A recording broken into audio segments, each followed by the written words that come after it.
భారతదేశం రష్యా నుండి ఆయిల్ కొంటోంది. నేను అనేక సార్లు చెప్పుకొచ్చాను. ఆపరు.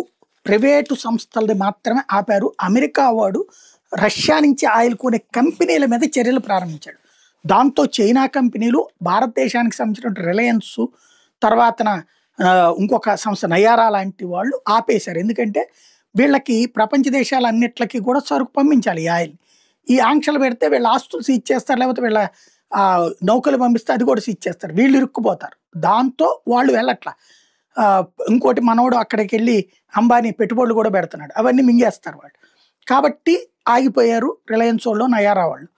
అది పక్కన పెడితే భారతదేశానికి కావాల్సిన ఆయిల్ కొంటూనే ఉన్నాము, ఇది ఇందులో మొహమాటం ఏమీ లేదు అన్నటువంటి విషయాన్ని చెప్పుకొచ్చాను. ఇప్పుడు అదే తాజాగా ఇండియన్ ఆయిల్ కార్పొరేషన్ భారతదేశం అదే రష్యాతో ఈ కొనుగోలు ఒప్పందాన్ని మళ్ళీ కంటిన్యూ చేస్తోంది.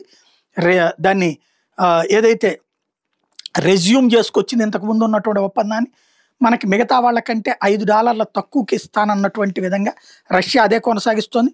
మన వాళ్ళు కూడా కొనటం కొనసాగిస్తూ ఉన్నారన్నటువంటిది అధికారికంగా ప్రకటించారు.